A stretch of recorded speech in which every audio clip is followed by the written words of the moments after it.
In our big, brave world, there are more than 200 countries, each of them unique in their own special way, from different languages to different cultures and everything in between. Sometimes, even people from different regions inside the same country need subtitles to understand each other on TV.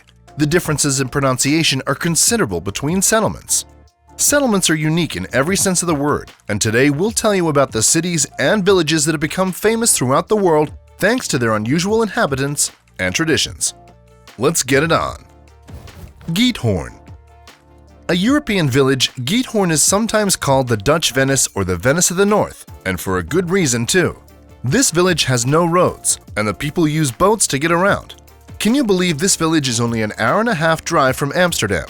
In Giethoorn, they use a number of canals that were once dug up for peat excavation. The only way locals can travel by land is to ride bikes down narrow paths in the center of the village. Hundreds of thousands of tourists flock to Giethoorn every year to admire the colorful scenery and to ride boats down the canals. You have to admit that those beautiful canals and rows of flower beds look like they come from the pages of a medieval tale. Shani Singapore. Can you believe that in some countries, it's not common to lock the doors to your house?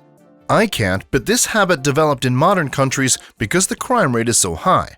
In more traditional countries, the crime rate is almost zero, so they can have their doors open all the time. In Shani Singapore, the local people trust each other enough to keep their doors to everything open. Most buildings in Shani Singapore don't even have doors on them, so you can't lock them anyway. The reason the villagers of this small town don't lock their doors or even have them is because they believe they're protected by the god Shani. Apparently, Shani ordered them to never lock their doors. If someone in the village does decide to break the rules, there is a punishment from the gods also. And it seems to work, because there hasn't been a single case of theft in the past 400 years. Bengala. Every year, more than 5 million foreign tourists visit the exotic island of Bali. Most people go to Bali because of the mild climate, pristine beaches, and luxury service.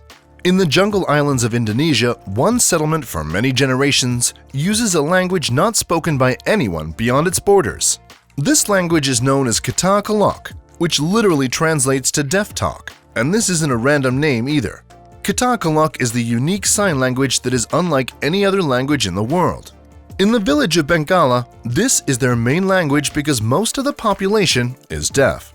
For a long time, locals believed that deafness was associated with some kind of ominous curse, and actually, there's a scientific explanation for this. A special geographically centric recessive gene named DFNV3 passed down from generation to generation is the reason for the endemic deafness. After the Bengala people discovered an unusual feature in their village, the Bengala people decided not to use already existing sign languages, but just to come up with their own. It's used by all residents regardless of their ability to hear. All kids without exceptions begin to learn Kata Kalok in early childhood, because during their life, they'll have to communicate with the deaf. Huang Lo. Would you ever think it's possible to grow hair as long as Rapunzel?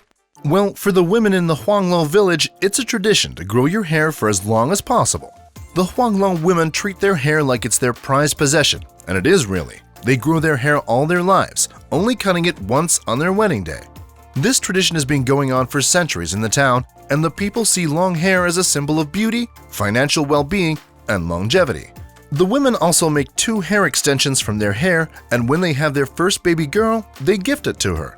The locals love this tradition, as they believe that women's hair is sacred. The older generation of women keep the tradition going by passing on their hair care routines and tips. Want to know one of them?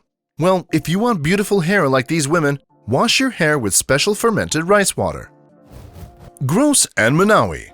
Manawi is a small town in Nebraska. Well, small might not be the right word to describe this town because only 2 people live in the village, so maybe we can call it a micro-village. Mike and Mary Finnegan are spouses and business partners who are the only residents of Manawi. In the neighboring town of Gross, there's only one resident, Elsie Isla, who is the self-appointed mayor and owner of the local tavern. Now you're probably wondering, how do they earn a living and cope with the loneliness? Well, tourists and passers-by pop into the towns and visit. The locals in these towns don't even complain about the boring life. They actually consider themselves lucky. Uros Islands. You've probably heard of the unique Titicaca Lake in South America that's on the borders of Peru and Bolivia, but you probably haven't heard of what extraordinary inhabitants live near the lake.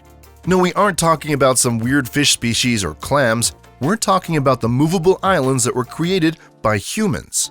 You can trace these islands back for centuries, and the local Uros tribe who lived there used dried reeds to make the floating platforms. It's hard work for the tribes, but the sacred secrets of how to build these platforms have been passed down for generations. The Uros tribe have been here for over 400 years, predating even the Incas. Of course, most of the Uros long moved to land, but hundreds of them still stay true to their traditions. Santa Cruz del Islote. I have just told you about what it's like to be the only person living in a city, but what if the city is 4 times as dense as the boroughs of Manhattan? No, we're not talking about Tokyo or Singapore, we're talking about a tiny Caribbean island, home to an estimated 1,200 people. The island only spans the length of 2 soccer pitches, but the residents see no issue with the limited space and believe the more the merrier. The town manages fine living in such close quarters. They pack in schools and shops, there's 1 restaurant, and no police. There isn't much need for police either, because everyone knows everyone. What's intriguing about this island is that 150 years ago it was still uninhabited, and it was sometimes used by the Colombian fishermen as a place to rest and take shelter when they were caught in rough storms. But somewhere along the way, these fishermen decided to set up camp there forever. Only 150 years ago did this island only have a few small houses on it. Now the community has grown to over 1,000 people. Kamakatsu. More and more people are now realizing the importance of protecting the environment. Big cities and major infrastructures are becoming greener and greener. Scandinavian countries have been successful in becoming environmentally conscious, but even they can only dream about a zero-waste campaign. In the Japanese city Kamakatsu, they introduced a zero-waste campaign back in 2003. The campaign meant that locals in the village had to sort their waste into 45 categories. That's a lot more than the 3 categories we have to separate our trash into. The goal of this campaign was to recycle all types of rubbish the locals used, and at first the village really struggled to remember to separate all the rubbish, but now they've achieved an 85% recycle rate. Piplantry. The birth of a girl was considered a bad omen in many ancient cultures. In many Asian countries today, little girls are still thought of as financial burdens. However, those from the Piplantry village decided to fight these stereotypes. The former leader of the village, who lost his daughter, decided to start a beautiful new tradition in 2006. He suggested planting 11 young trees for every newborn girl. The idea of this new tradition was to bring good luck to the town.